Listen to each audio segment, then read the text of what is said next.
variety of brakes from pick your teams and pick your players to random teams and drafted teams, mixers, and more. We built this app with the collector in mind, with features like scheduled drop times, custom notification settings, and earn rewards on purchases, among other things. And we want to be a one-stop shop for collectors, which is why we've added services like PSA grading and eBay consignment straight from brakes. We are a PSA authorized dealer and offer grading services from value to walkthrough. All you need to do is fill out the form on our website within 24 hours of a break completing, and we will take care of the rest. All submissions for brakes come with a review and wipe down of your card, and you won't be charged anything until we get your card back from PSA. eBay consignment is a similar process where you will need to fill out a form on our site within 24 hours of a break completing for any cards you'd like to submit. All cards will be listed next business day for a 5-day auction starting at 99 cents. And after the sale, you'll have the option to be paid out via check, PayPal goods, or break credit. The links for these services will be in the description of every break. If you have any questions about how the app or how our breaks work, feel free to message us on your preferred social platform. Or jump in the chat of one of our breaks and the break host can help walk you through it.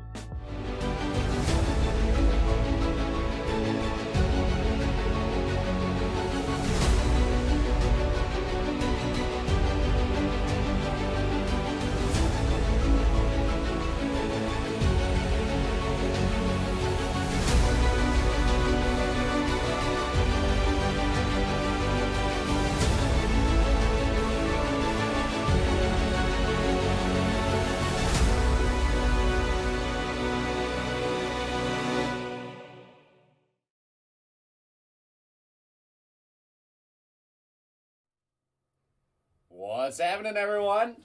Happy Friday. It's that time again. After a week off. Yeah. We didn't have to do anything for Black Friday. Yep. No, we were busy. It was really busy. It's cranking in here. Yeah. We had busy Thanksgiving. That whole weekend was kind of crazy. Right. So we're back at it now, the week after. I mean, now we're getting ready for Christmas. This is the time of year, man. Everything goes so fast this It's year. crunch time, man. It feels like there's not enough time to get everything done. Yeah, it's pretty much it. Every single. I was talking to Jenna, my girlfriend, for those of you that don't know, yesterday. She was saying the same thing. Like at her work, they have so much that they have to get done before like everyone takes off. They've got like 2 weeks from like December 23rd to December 4th or January 4th or something like that. She's like, so everyone's stressed the entire month of December trying to take it off and get ready for Christmas and do all this stuff at once. Right. Like, it's another reason that Christmas should be in a different month. You can't move Jesus' birthday. I'm just saying, I wish he was born a little bit later. You just can't move Jesus' birthday. I wish he held out a little bit later. Think of it, because then you have December, that's your grind month to get done with year end, and then January you get a week off because of Christmas. But if Jesus was born later, then our years would be all messed up. How so? Because the beast, yeah. That's true. true. The calendar is based off of, right now it would be 2023 instead. Yeah, but to be fair, it would be messed up, but it would be correct if it was different, right? Man. You're trying to make us relive COVID all over again. Man, I wish Jesus was born 4 years later. I think so. It would be, exactly. Oh, say hello when you pop into the feed. Let us know that you are here and hanging out. Al said we need a fancy intro for All Cards Ship. That's probably in the works, too. We also need a better studio. Should we talk about what we've been going through with the process? So you guys know we've been doing, we kind of just started this informally as like a Friday, every once in a while Friday, where we come and hang out and chat a little bit about the hobby and all that kind of fun stuff. And when we started, it was just like Friday Q&A. Yep. We came up with the All Card Ship. We just thought it was fun. Let's call this something. But in the meantime, we've actually been having a senior marketing class at a local university working on a podcast branding project. Mm-hmm. They've been doing tons of research for us this semester. So you guys may have even gotten an email from the Q&A. You probably saw a survey come in your email about podcasts. That was from them, so it came from us, but they put it together. They're doing research on what people want to talk about, all kinds of things. They're doing a lot of research out in the podcast world. so that we can start taking steps to formalize this into a podcast. And I actually got to go to their class this week. Yesterday, on wasn't it? Tuesday. It was Tuesday. Okay. So day before Bowman draft release day. Yep. Got to go to the class, and they did their presentations, talking about all their findings and their research and all of those kinds of things. They had some ideas for names for branding the podcast, and so yeah, that it's going to be fun. So now our marketing department gets to look at all of that research and all of that data and start to come up with a plan to formalize this concept into a podcast that we can then take and promote beyond just the app, right? Because we're just doing this in the app. We're restreaming in a couple of different places, but it's not really a formal podcast. Yeah, we're just kind of hopping on every week. yeah. So we just come and hang out right now with a doorknob. That was one of their findings, though, was that people really enjoyed the doorknob. Right. Yeah. So whatever data you do, data doesn't lie. Wherever we go, we need to have a door stopper. Yep, the lucky door stopper. The lucky door stopper in between us. So. I like the door stopper because it just kind of feel like it kind of keeps you on your side. Yeah, it separates us. Yeah. There's definitely a barrier there. You can't cross the door stopper. There's an invisible wall right there. I can't get through there. So that's kind of what's been going on. A little glimpse into what we've been working on. Yep. For that. I mean, our marketing meetings are a blast. We have marketing meetings every Tuesday morning at 9 a.m. So if you message one of us and at that time and we don't get back to you right away, now you know why. But we're talking about all kinds of things, our content strategies and our promotional strategies and giveaways and Black Fridays and Christmas and all, pumpkin smashing and all of those kinds of fun things that we're trying to bring to you guys. Just trying to liven it up a little bit, bring a little bit of extra fun into the hobby. Alongside all these releases. So, yeah, kind of fun. What's up, Gabe? Gabe's in the house. Al is in the house. Guys, make sure you're periodically checking your junk folders. I know a lot of times when we send out bulk emails, things like that, it can go to junk folders. All you have to do is find it in your junk folder one time and say, this isn't drunk, or I see the Bruce comment, this isn't junk, or like, I trust this sender sometimes is what it'll say. That way our emails start popping for you guys. We're not going to abuse the email list, but we do want to be able to reach you guys so that we can communicate critical things. You're probably going to get 1 to 3 emails from us a week. That's kind of what we're thinking. If you had feedback from us on how many emails are too many emails, share that information with us, because we don't want to batter you guys with emails, but we do want to make sure that you're getting all of the information about the hobby and what's going on. We used to do top 10 hits of the week. Yeah. I don't know if you guys liked that or not, but we did a top 10 hits of the week email. If that was something that you think that you would enjoy, make sure to let us know, because that's, maybe something we could look at bringing back. Sure. We've talked about doing like a Monday morning new release email, just like, here are the releases that are popping this week. Yep. Obviously, we're teasing them in the app, but we want to make sure you get that information whether you're in the app or not. Yep. So, and then obviously things like promotions that we're doing, like the pumpkin smashing or the what do we call the event? The collector games. Collector games. Yep. Those kinds of. We'll have something coming up for Christmas Eve. We'll do some present skunk protection or something like that, similar to how we've done in the past. So yeah, we're thinking about doing some mystery presents, this Christmas. So we'll see if we can. Word on the street is you're breaking and wearing a Santa Claus costume. I would fit. I haven't been in the gym in a few weeks. We need to get Tom in a Santa Claus costume. And I feel like my beard is getting whiter and whiter and whiter. So you actually have a solid patch right there. That's really good. Like, there's a good amount. Yeah, my beard's not white yet.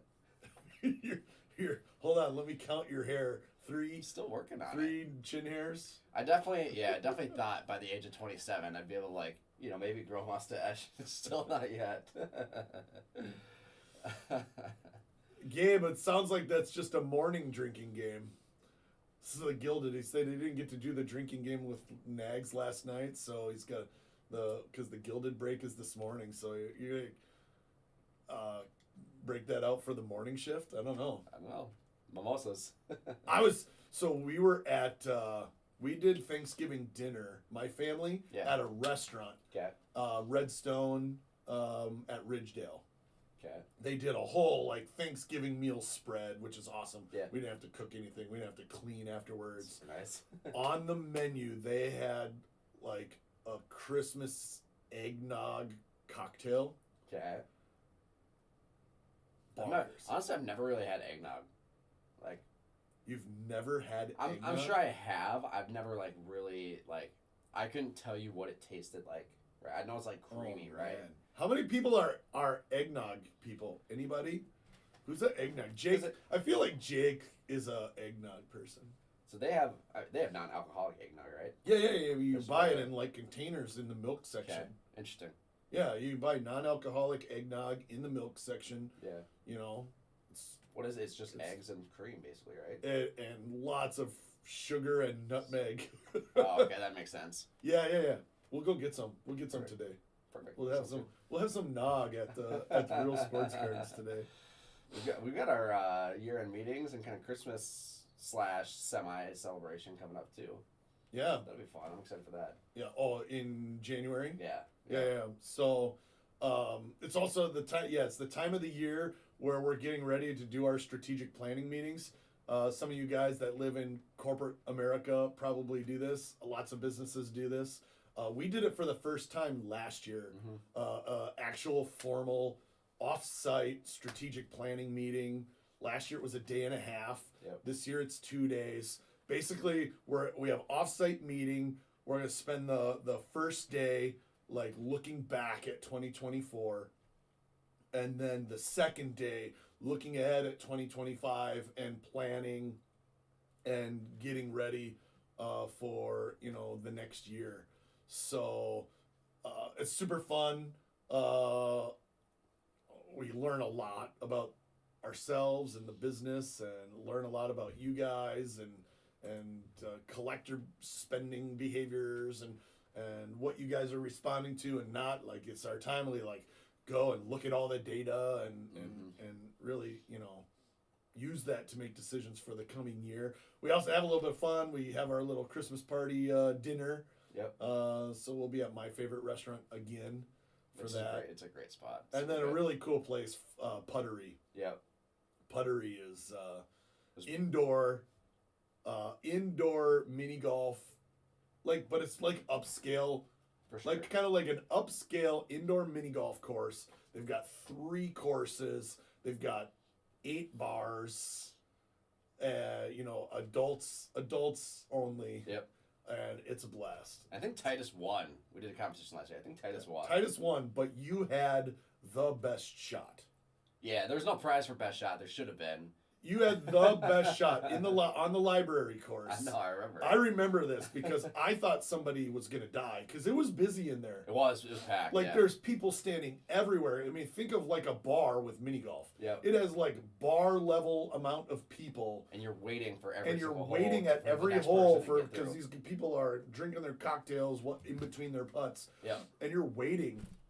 Emil steps up to this one in this library themed course. Yep. And tees off, par 5 tees off. It was like a little chip shot. It was par 5 tee off on the mini golf course. The ball goes airborne. Yeah, hits right off the tee. Hits a bookshelf. Yep. Hits a book on a bookshelf. Ricochets off of 3 more things. Yep. Goes in the hole. It was perfect. It was literally just how I drew it up. It was bonkers. I literally thought everyone's ducking for cover. People were hitting the deck to get out of the way of the golf ball. So So you guys never seen a good golf shot before? I do the same thing on the course in the summer. It was brutal. It's the exact same. It was brutal. So. No, that doesn't happen anymore. The back off. Yeah. Somebody remembers the back off. The backwards tee shot. Like I said, the best thing about the Facebook group being gone is there's a lot of videos and pictures of me. All kinds of incriminating. That went with it. Yeah. No more belly button video. Yeah, because that was never on YouTube, was it? We weren't restreaming at that time. Was it on? Because didn't you have a different Facebook page at one point too? No, it was always in that. It was always in that Facebook group. Man. But we were not restreaming back in those good old days. It was literally like straight cell phone to Facebook groups. So the infamous. I'm just gonna now. I can just deny that the belly button thing ever happened. I don't know. Someone's gotta have a screenshot of it somewhere. If somebody has a screenshot of my belly button on their phone, like I have other concerns about that person. Just gonna say. Don't go through my phone then. Oh man. What else is going on? We got Bowman draft this week. Obviously, is the big news. Bowman draft is the big news. Hopefully everybody liked the format and how we did the prospect previews. Yep. Is different than we've ever done it before. In the past years, we basically created an article and we put it on realsportscards.com where everybody could go and read it. This is our first year we released that content in the app. So there's a video talking about a couple of the top guys and then a list of all of the other top guys in there. Hopefully everybody had a chance to take a look at that, and hopefully that helped a little bit. But I know that a lot of times Bowman products are a little dependent on eBay. For sure. To kind of catch fire, right? Because most collectors go into Bowman Chrome, and Bowman Draft not knowing a whole lot about most of these guys, aside from maybe the number one pick or something like that, right? So yeah, you know who the first couple are, but outside of that, that's about it. Yeah, we really get a lot of our information about like the speculative side of Bowman Draft and the prospects as soon as the eBay sales start popping. Right. And we start seeing who's a $300 base auto, who's a $100 base auto, who's a $50 base auto. And the truth is that kind of data, like we as Real Sports Cards look at that data too, and we use resale data to kind of readjust and rebalance the team pricing and the player pricing. Yep. So you'll probably start to see that happen over the next couple of days. Is some adjusted pricing based on, obviously our initial pricing is based on our educated guessing, right, of where we think these are going to sell. Now we can start adjusting and massaging the players and the teams so that they're, truly reflecting the proportionality of how the players are selling in the secondary market. Yep. So that'll probably start happening in the next day. I mean, probably even as soon as tomorrow. Yeah, we'll probably drop a multi-case player break, potentially different format, maybe a couple less cases, with some adjusted pricing based off that, because there are some sales that are already popping. And they're good. They're some really good, strong sales. Yeah, the early sales look good. They always come out higher than they settle. Yeah. But they do look really good. Yeah, that's the other thing to keep in mind. I feel like I've felt this over the past couple Bowman releases where people start screaming that the sky is falling and things are burning to the ground when the first base auto sells for $300 and the next one sells for $250, the next one sells for $225. But that's a natural course of every single product. That's been every Bowman release since the beginning of Bowman. Correct.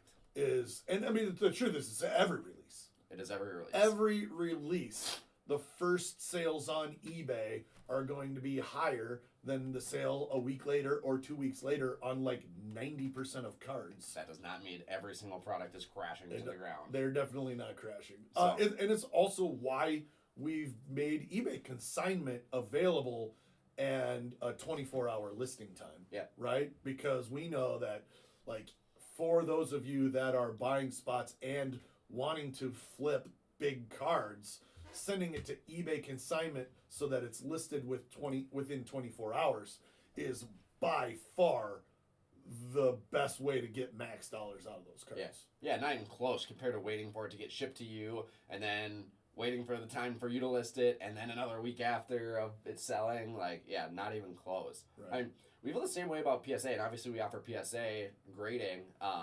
But I was talking to someone that hit a card in my first player break on Wednesday, and he was asking, like, should I get this graded? Should I not? And I took a look at the card, and I said, it's not a for sure 10. It has a shot. But on a card like this, which I feel like is the case for a solid amount of them, if it's not a guaranteed, like, this card is perfect, you're actually losing more money if you send it out, pay for it to get graded, wait the 3 months to get it graded, or whatever it is, 1 to 2 months, and then get it back in, and then sell 9. it. And then it's you sell 9 and right. then sell it. Yeah, you're going to get less for a 9 in a month or 2 months than you get for it raw today. Every single time. Every time. Yep. So, if you know it's going to 10, then you've got a chance at some upside. But even then, a $1,000 card on release day could be a $600 card in 2 months. Yep. And even if it tens, that $600 raw card might still just be a $1,000 card. Even if it's $1,200, you paid $100 to get it graded. Right. And then you got to pay fees to sell it. Right. So. Yep. Yeah, but no, regardless, I mean,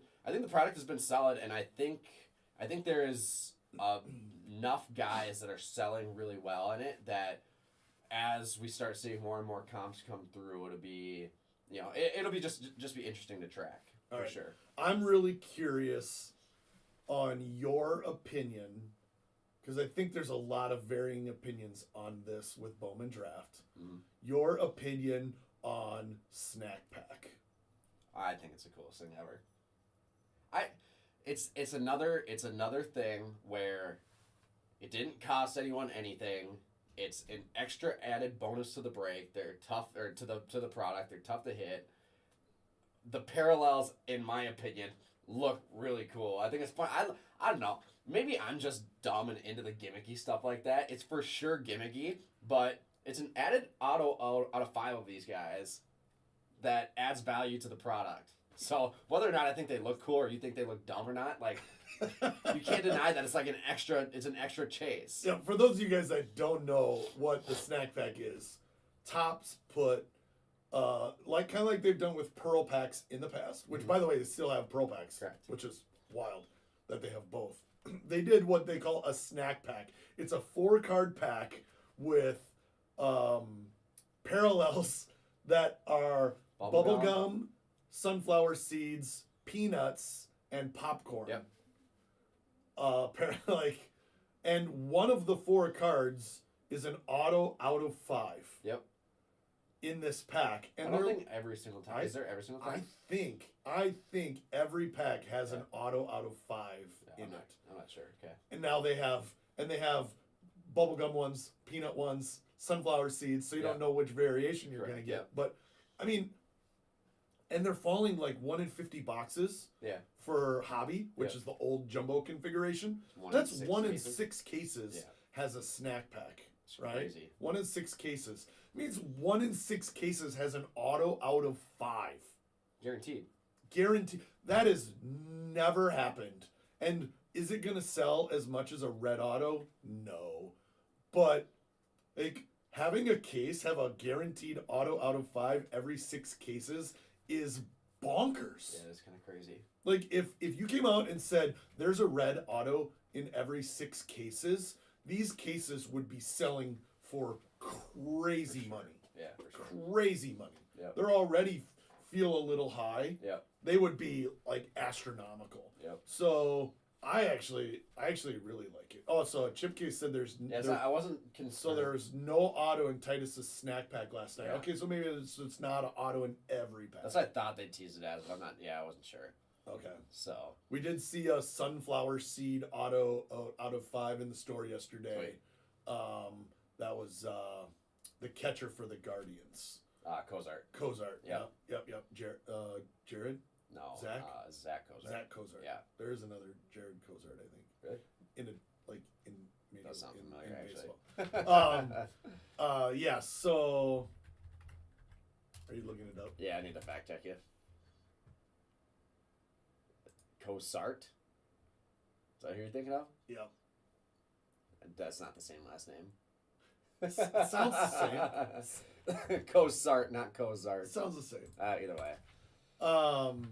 Excuse me. But still crazy, like added value. And yeah, I mean, I think that they're going to sell great out of the gates. How long that lasts, who knows? I'm not saying, you don't go into it thinking it's the biggest card in the world. Yeah, I don't think this is an investment card. No. I don't think it's an investment card by any means. By thinking it's cool, I'm not saying, oh yeah, go and buy these bubblegum parallels, because in 5 years when they get called up, they're going to be huge. I do think they're still going to be good cards. I do think they're like the novelty of that might wear off, but say Cags goes on to have a Hall of Fame career, right? If someone brings that card back out in 10 years when he's won a couple MVPs, like, and you just will never see that card. Like, people will have them, you will never see them. So it would be one of those cards that someone posts, you're like, oh my god, like, what is that? There's a chance because it's at the end of the day, in 10 years or in 15 years, if they're a stud, yep, that is going to be a low pop count PSA 10. For sure. Low pop count, really low pop count. And so there's a chance that the example I'll use is Mike Trout. Mm-hmm. Mike Trout update rookies, mm-hmm. right?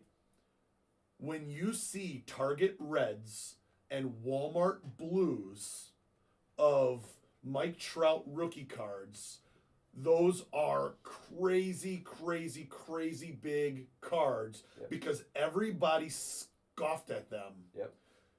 In 2011 because Walmart and Target are crap and retail parallels retail parallels are junk. Yep. And so the Target red parallel and the Walmart blue parallel, super low pop. People didn't grade them. They were crappy. Even as a PSA 8 and as a 9, they're worth a ton. Yeah. Because they're so low pop. Yeah. These have a chance of being that kind of a card. I think so. Not saying it's a guarantee, but in 10 years, if you have a PSA 10 bubblegum of Bazana and he's a stud, yeah, like that's going to be a rare card. It's just one of those cards that you see pop up. You only see a picture of every 5 years, right? And none of them ever go for sale. I think there's cool. Like I think that's cool. It could be that.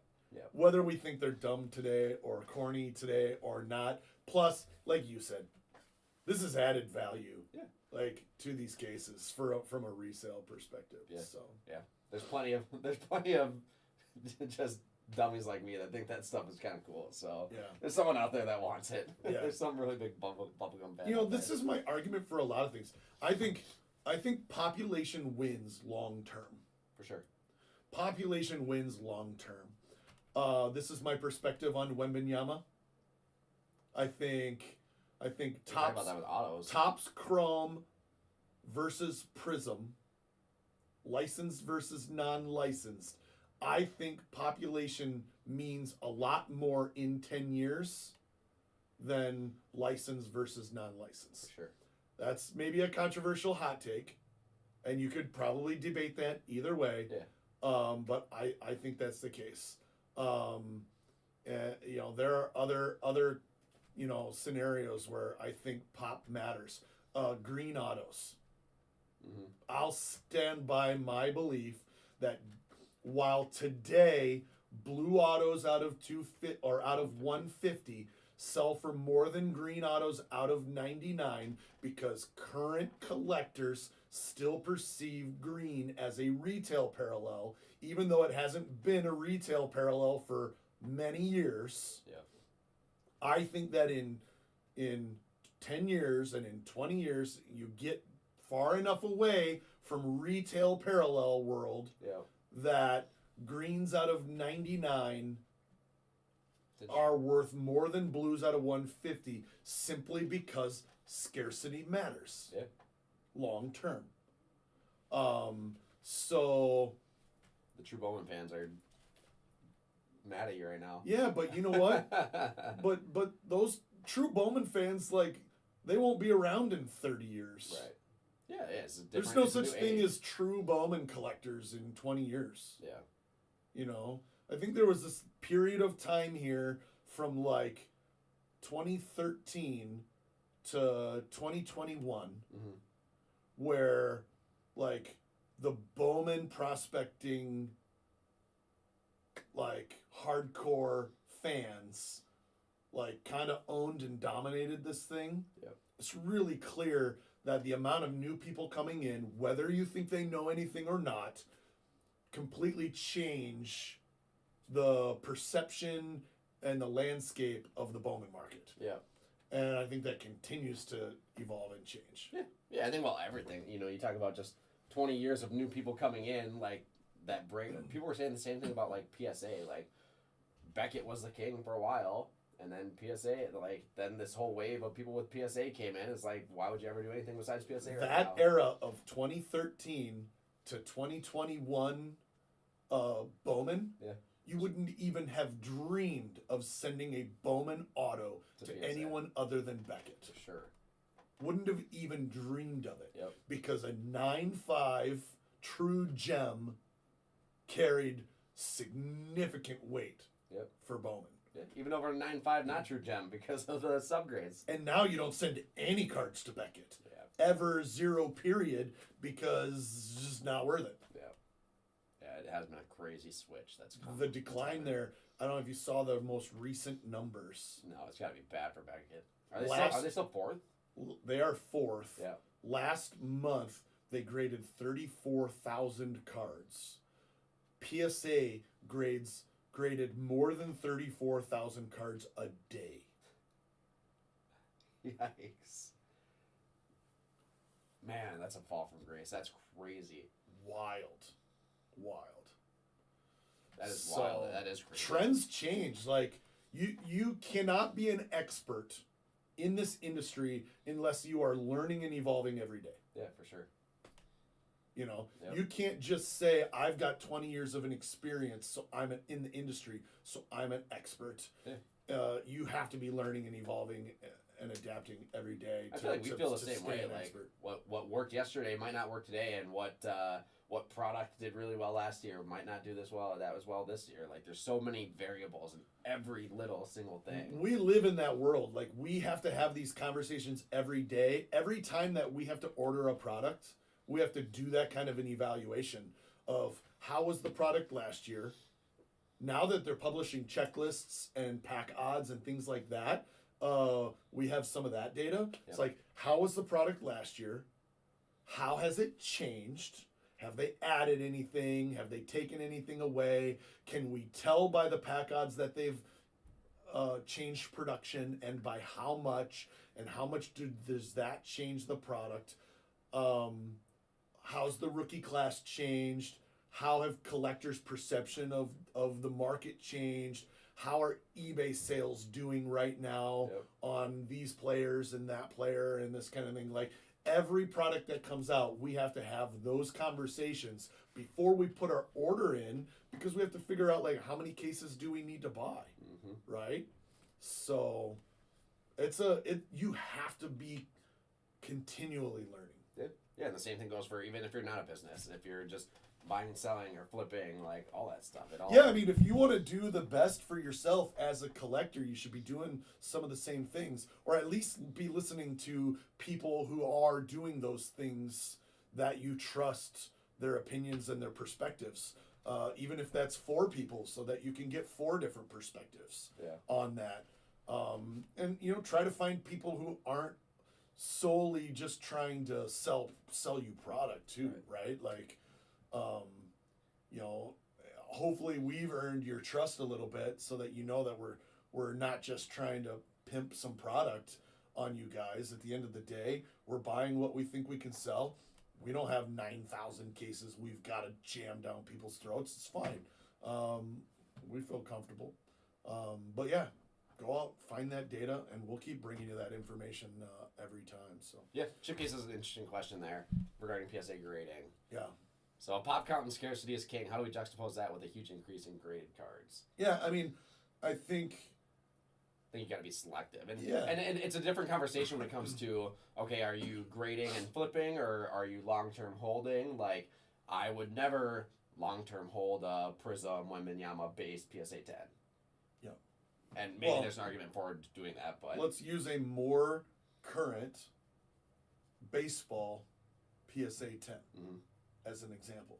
Do you know what card I'm... No, a more current, like immediately current. The Paul Skeens. The Paul Skeens. Which, I don't know. I don't think all those sales are real. Here's the thing. Paul Skeens, Topps Chrome Update, PSA 10. They might not all be real. It doesn't matter which ones are real and which ones aren't real. They're still... That is not a card that you can buy today as a PSA 10 and be in good shape long term. Yeah. Yeah, so last one on eBay. Here, I'm going to look this up. USC 88. Last one on eBay did yeah, but that doesn't make sense because then you have the variation PSA 10 that did 1,000. I know, but I've seen them at 400 in that range also. Yeah. Right now, they are low pop cards. This is a high production product. Even at 200 is crazy. It is not a $200 card. There's an auction right now that ends in 4 days that's already at $200. You cannot buy that. Is that a refractor? It is a refractor. Okay, refractor is a little bit more value. But guys, this is a perfect example on high pop cards. You know that this is a high pop product. Topps Chrome Update, they made plenty of. Tens and tens of thousands of cases of this stuff. There are hundreds of thousands of Skeens base cards. And you got to be selective on pop counts. You know people are going to be grading a ton of them. Even though it looks like it has a low pop count right now. I think they even have a pop count integration. Yeah. Where it'll show you the PSA details. I can't find it on the one that finished. I saw that they just released that new feature. It was actually really cool. Yeah, see, the person that won that had 12 feedback. Yeah. So, regardless, I still think, like, there's going to be some high PSA 10 sales of base cards that should not be high at all. Yeah. So. Yep. You just have to be selective. Scarcity matters. I'd for sure be sticking my money in parallels that I have known print runs, right. Whether it's numbered or not. I'd be doing that, and I would not be doing anything within a week or 2 weeks of release if I was buying for long-term holds. No, you sell. One thing that we see in breaks is collectors are moving on from release to release to release to release very, very quickly. Yep. So, when a product comes out, it's going to be hot on eBay for a week, 2 weeks. As soon as another product comes out that's kind of similar or in that same like collector appeal, those cards are going to start shifting. So, yeah, I mean, buying singles, I get a kick out of it a little bit because I see, a pretty common narrative on social media is, oh, don't buy wax or don't buy breaks, just buy singles. And then I see a lot of these guys out there the week of release buying singles. And it's like they think they've hacked the system by only buying singles, but they're literally buying singles at the most expensive point in time of that release. Yep. It's like, guys, come on. There's a same amount of risk. Sure. Yeah, 100%. Because that stuff can go down. In fact, that stuff's guaranteed to go down. Yeah. It literally has almost no upside. Yep, I agree. Yeah, besides select products, there is a case to be made for some select products grading if you can get 10s, but... Yeah, but you know what I'm not doing? I'm not buying cards on eBay hoping to get a 10. If you are doing that, though, release date is the best time to do that. Here's my challenge. My challenge here, and it goes back to what Chipcase said. Grading is so, proliferated that such a higher percentage of cards are at least being considered for grading. For sure. Yeah, I'd agree. I think there are less people today that are just blindly immediately listing than at least thinking about than at or least looking at it and considering whether or not they should grade it. Yeah, I agree. And so that tells me that there are going to be less 10s coming from raw cards on eBay. I agree with that. Yep. For new releases, especially. I agree with that. So, yeah, I think the days of just being able to like go out there and buy a bunch of raw cards and flip them and get 10s. I still don't want to do that on release. I still want to wait for a couple of weeks. Yeah, I'm just talking about like I know Prism football, for instance, like you can grade rookie cards. Yeah, you get a Stroud silver PSA 10 sells for crazy even money. Even some of the wide receivers and running backs, you have a little bit more upside in those types of products, but those are few and far between, I think, in the grand scheme of things. Yeah, throughout all these products. Anthony said, buying breaks later. The challenge is, from a breaks perspective, is people just stop breaking it. Yeah. Right? You're not going to find, you can't find Stadium Club breaks today. You can't find Ginter breaks today. Yeah. You can't find update breaks today, barely. Like, we'll roll some out every once in a while. Most breakers move on 100%. Yeah. Right? Like, even I think we're a little bit rare in that we do continue to break some of those and bring them back and things like that.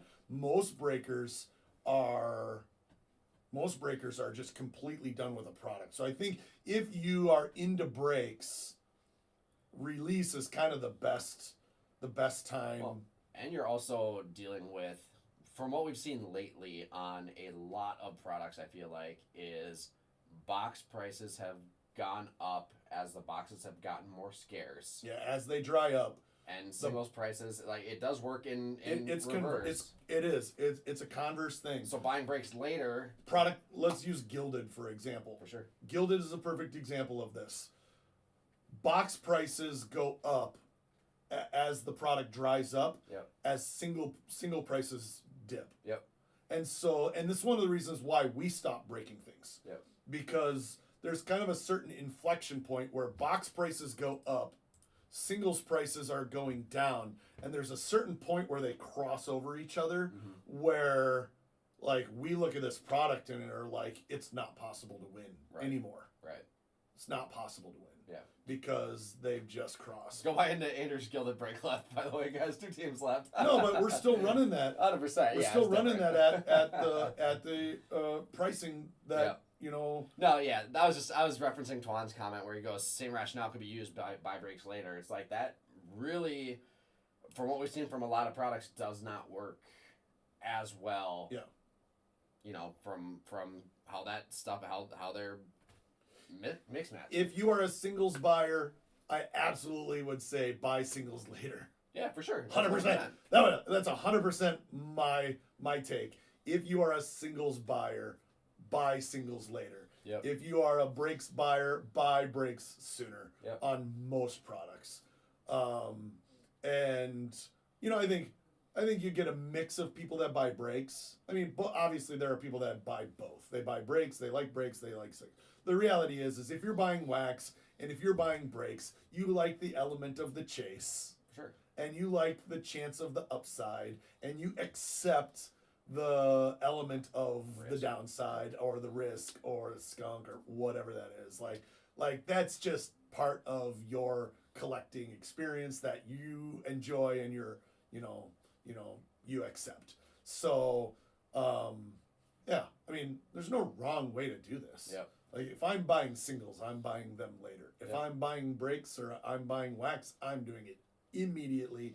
And part 2, because I resell a lot of stuff that I pull. For sure. I love ripping. Like, I ripped Bowman draft yesterday. Yep. For myself. Emil's like, that's not very profitable.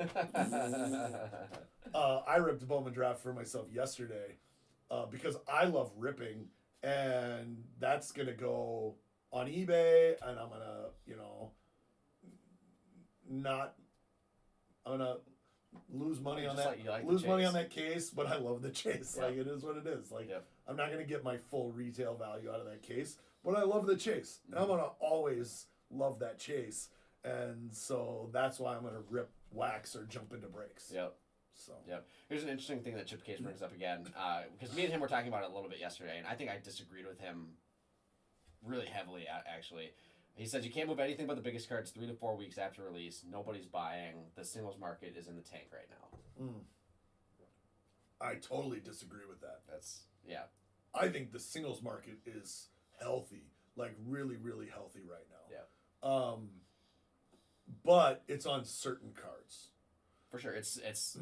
There's So it's not 2021 where every single card has a huge market and every single thing is selling like it's way different obviously than COVID. Like you have to accept that we're in 2025 now almost. Like those times are completely done. So I don't really love comparing anything to those times anymore. Yeah, one of the things that you see is like out of the gates there are a lot of cards that are going to sell for $20 right now that will struggle to sell for $2 in 2 weeks. Yeah, or if you list them up for bids, won't get any bids, or we'll get the couple pity bids. And it sells for, you list it for 99 cents and it sells for $1.34 in 2 weeks. Yeah. But if you list it today, it will get $20. Yeah. Like especially with Bowman Draft, like if you get a Bazana,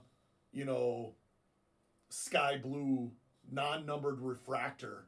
Onto eBay today, it will sell for 10 times today what it will sell for in 2 weeks. Yep. And so, yes, some of the cards will go to zero.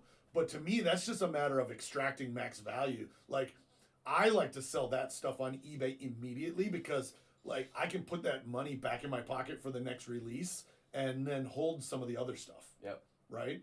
So, I think the bigger cards are a little bit different. And then the other dynamic that is really, really impacting single sales is the repack market. 100%. The repack market is on fire. Guys, there are breakers out there selling $50 to $100 million a year of repacks. Repacks. Which isn't an exaggeration either. That's actual numbers. Actual numbers. $50 to $100 million a year of repack products are being sold. All of that is singles market. Yep. They are out there in the market with full-time employees buying singles at 90% to 100% of comps on a wide range of cards, putting that into repack products that they then sell at 140 or 150% of comps to make their margin, right? And so they are paying up. Like, I could sell my entire singles inventory in the store tomorrow for 90%. Correct. My entire inventory tomorrow in the store I could sell for 90%. Yep. To a repacker. Yeah. Yeah, it's just selective stuff, and obviously you're not gonna be selling them the $5. They're not buying the $5 case. They're not buying the $10 case. Yep. But every card $100 or more, they would buy at 90%. Yep, 100%. Yeah, and I think with some of that smaller stuff, like while auctions obviously aren't the main thing to do with those. Like I think like Titus crushes it on all that small stuff. We have Caleb in the store, a high school kid that comes in and buys a bunch of bulk from us, like crushes it, and they just do the list and wait for someone to pop. Caleb bought. I had 4 cases. You probably didn't know I did that much. 4 cases of Bowman Draft paper. I didn't see any big cards pulled, so I pulled some great cards. 4 cases of Bowman paper, 4 cases of Bowman Chrome, and 4 cases of Bowman Chrome refractors. Yep. I sold Caleb for $1,300, and he will crush it. Yeah, for sure. Crush it. I think he said he had like $10,000 worth of pre-sales on just paper alone or something like that. Yeah, he's out there hustling, pre-selling sets, pre-selling player lots. Yep. All of these kinds of things. Like he's got, $10,000 in pre-sales of this stuff before the product even comes out. There are plenty of people crushing the small stuff too. Yeah, yeah, and that works on products like Bowman, but won't work on products like, Formula One, for instance. People aren't necessarily buying base lots of Formula One, or it's just it is really a selective type of thing. Yeah. So. Yeah.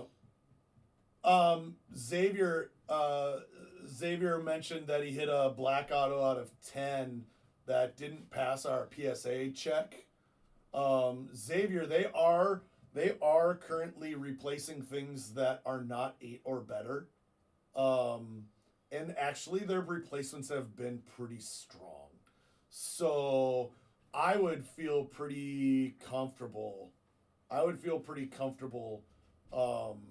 doing a claim on a card like that if it has some significant issues in condition. And the sooner you do it, the better to me. Yep. I think I would be doing a claim with Topps. And like I said, I think they've been coming through pretty strong on their replacements. So they're not always going to be able to replace it with the exact card. Obviously, if it's low numbered like that. They hold a certain amount of cards back for quality control replacements. But there's a chance that gets replaced. Yeah. Yep, definitely worth it. But yeah, that's all through Topps. We unfortunately can't do anything to help with that. We've been told numerous times that we don't have a rep to be able to do that. So they just tell us to instruct you guys to go through the Topps. They've invested Topps to give Fanatics and Topps a lot of credit. Yep. They have invested a massive amount of resources in customer service, and their customer service today is light years better than it was 3 years ago. They've added a mountain of people. They've expanded their hours. They have new goals on how quickly they respond to emails and phone calls and get back to people that have to be within this window, and they are crushing on how well they're taking care of people on replacements. Yep. Yeah. Yep. So. Are you grading that card still and then submitting it, or are you just submitting it for damage first? I don't think you need, if there's really obvious condition issues, I don't think you need to grade it first. Yeah. So Xavier, we ship out on Fridays, so I would shoot an email to, I'm not sure if you're still here or not, shoot an email to the PSA or shoot me a PM too, and we can try to catch that just so it doesn't go out first. Yep. So. Awesome. What else? Awesome. Questions now? Yeah, I think already. we've been rocking questions and comments the whole time. Geez, that was a fast hour. I love this interactive conversation. We don't want this to be something where we're talking at you guys. So definitely keep always kicking out comments and questions and thoughts, because we're happy to dig into those topics. We're at the end of our time. If there are any last pressing questions, you can drop those on us now. We'll give it a couple of minutes. Xavier, you can send Emil a message on Facebook. Yeah, do that. I'll pop over right after we end this and go chat with them. We are steadily working towards new feature where you'll be able to make your customer service inquiries and contact Real Sports Cards, both Minnesota and Wisconsin, the Breakers, directly through the app. Yep. Coming soon. So that's gonna be a great feature. Also, you're gonna be able to send direct messages to each other within the app as well. We are rebuilding that kind of Facebook Messenger type experience within the app, so that you can connect with your friends, chat with your friends, do deals with your friends right within the app, as well as like Discord style message boards and all of that kind of fun stuff. So so we'll keep you updated as we get closer to rolling out some of those features. But, yep. Yeah. And no, Emil cannot come grow on, a beard. yeah. Nobody wants to see your six stubble. Look at that. That's a beard right there. No, I can't. I can get a little bit. Right here, and like a little bit like right here, but nothing. I don't know what I gotta do. I'm gonna have to go to Turkey for like a hair transplant. I think. Have to grow. I'm gonna get like just a beard transplant, just so I can grow a beard. Sad. We can do that here. It doesn't make sense. My dad has like facial hair. Your dad's hit puberty. Yeah, but I feel like I've had to have hit it at one point already. He might have skipped it. That's brutal. Al, the cord has not been replaced yet, but there is a replacement cord here. I just haven't put it in yet. Well, you did actually get a replacement cord for the microphone? Yeah, Titus gave it to me. Oh. I don't know where it went. You had to have somebody else do it. Great. Well, he was the one. He's the one in charge of the cords. It's down there on the ground. Real quick, Nicholas asks, when you do consignment on eBay, how does the customer watch the card? New to this and just getting started, you can go and find that card on the Real Sports Cards eBay account. So if you go into eBay, search for the Real Sports Cards account, and you'll be able to find that card on there. And again, we're doing that 24-hour listing. So if you hit a card on Wednesday, fill out the form, get it to us so that we have it Thursday morning, then that'll go up Thursday night. You should be able to find your card there really nice and easily. That's the process we have now. That's a process that'll continue to evolve and everything as well. So, I mean, my holy grail is that from a technology perspective, you can eventually track your PSA submissions in your app account. Yeah. You can track your eBay consignments in your app account and all these kinds of things. That's the beauty of owning this app ourselves, is we're going to be able to continue to build it and grow it and evolve it. And we're going to keep investing into the app to make it a better experience. Appreciate you guys. Thanks for jumping into breaks. Let's keep crushing Bowman Draft. Go see some eBay sales so you feel confident in your Bowman Draft purchases. There's been some big cards. It's a great chase. It's a great product every year, and we're going to have lots of fun with it. Appreciate you guys as always, and we will see you next week. Later, guys.